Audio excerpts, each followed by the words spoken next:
Mga kaibigan, welcome back po sa inyo. Ang pag-uusapan natin dito dalawa. Si Coach Tim Cone at ang Gilas Pilipinas ay talagang nagdadalawang isip kung tutuloy pa ba o matutuloy pa ba ang FIBA Asia Cup. At pag-uusapan din natin ang China, nag-upgrade mga kaibigan. May 3 sila ngayong Class A na player na maglalaro na agad dito sa U19 World Cup. Simulan po natin sa U19 World Cup na magaganap sa isang linggo. Para may idea po kayo, kasali po ang China. At ang China po, nag-upgrade na mga kaibigan. 3 mixed blood ang naglalaro na sa kanila mga kaibigan. Yan ang una, si Aofeng, 6'9 ang height. Pasensya na po kayo, medyo sinisinok po ako.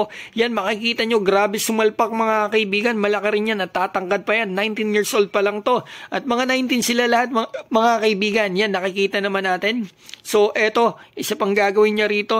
Mukhang may galaw, may tira rin yan sa labas mga kaibigan. Ito yung pangalawa, si Zhang. Yan mga kaibigan, nakikita nyo, 19 years old, 6'4", at talagang baka half American o half African mga kaibigan. Limitado lang po kasi yung info na nakukuha natin sa China.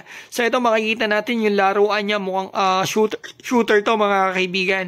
So yan, kita nyo, ang ganda ng footwork niya mga kaibigan. Ito, another one, tingnan natin ang gagawin. Nagpasahan yung dalawang mixed blood, mga import ng China. So ito yung pangatlo mga kaibigan, si Jacob Su, featured pa to dito sa U19 sa FIBA mga kaibigan, sa FIBA website yan, nakikita nyo ang star ngayon ng China. Yan mga kaibigan, makikita natin yung laruan niya, kaliwete, parang si Dylan Harper mga kaibigan, medyo maliit lang, 6'2 lang ata to mga kaibigan.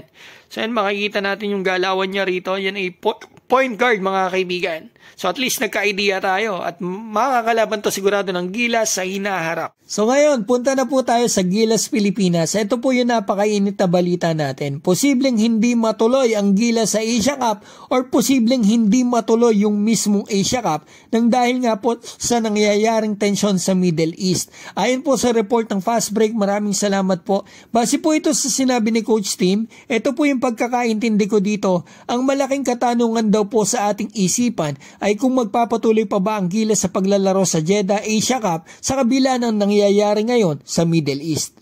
Araw-araw daw po nakikipag-ugnayan si Miss Erica D ng SBP sa FIBA about dito at iniisip daw po nila kung matutuloy pa itong Asia Cup or magpapalit ng venue. At yan daw po ang minomonitor nila. Ikaw kaibigan, kung kayo po ang tatanungin mga kaibigan, maganda ba na i-cancel muna ang Asia Cup or ilipat na lang ng venue sa safe na lugar? Mag-comment po kayo dyan sa baba at babatiin ko lang po si Reven J. Irinco, Jeffrey Jimenez, Edward Kamikasi, Badasan Michael, Alexis Bernardo, Rolly Perote, Dionisio Rupo, Kulit Stevie, John Kervil Lingad, Aguelca Salvador, Chris Buenaobra, Sagittarius, Joville at CCTV. Mga kaibigan, thank you so much po.